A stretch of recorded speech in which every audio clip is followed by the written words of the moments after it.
Joining me now to discuss this, WA Liberal leader David Honey. David, thank you very much for your time this evening. What has been the reaction in WA to McGowan's plan to indefinitely postpone the reopening? Well, hi, Sherry, and hi to all of your viewers. Look, I think there's a sort of a split view in the state. McGowan has consistently throughout this crisis played to the crowd and gone for doing things on the basis of popularity. They poll every week. There was an online poll with 40,000 signatures saying the borders should be kept shut. You'd know that there's been a lot of catastrophisation of the whole COVID epidemic in the state.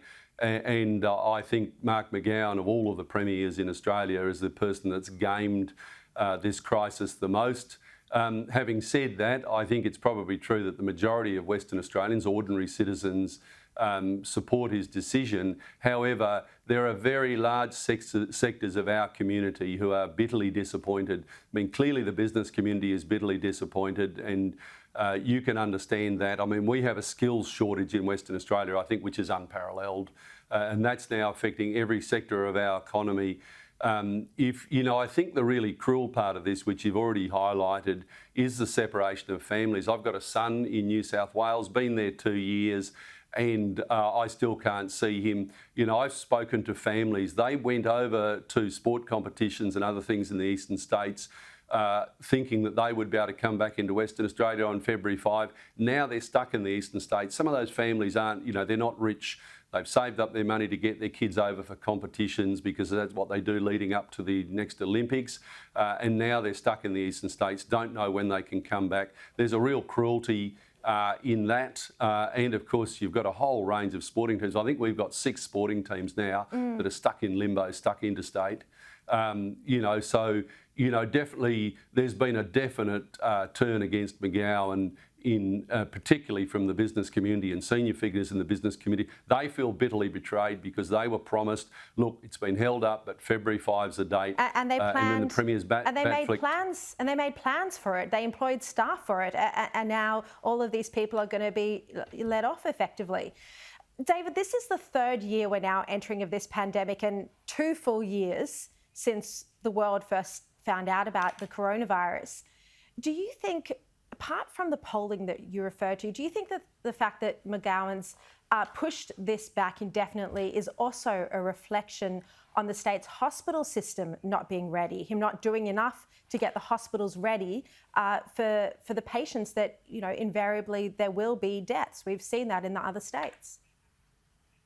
Yeah, Sherry, look, and it was interesting, you referred to the Premier's comments of reckless and irresponsible. If anyone's been reckless and irresponsible in this whole affair, it's been McGowan and his 2 failed health ministers. Roger Cook had to leave the job because he failed in it.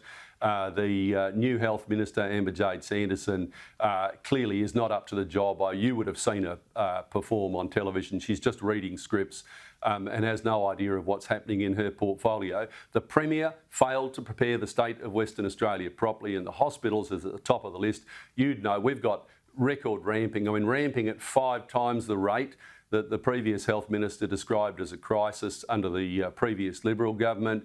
We've got code black in our hospitals. We've already had cancellation of elective surgery in our state because our hospitals aren't prepared. They've done nothing effective to do it, and perversely enough, this hard lockdown where they haven't used common sense in allowing the right people into the state and also the compassionate arrivals means that now we don't have the staff for our hospitals in a number of areas, and of course business is really, really hurting now with critical vacancies.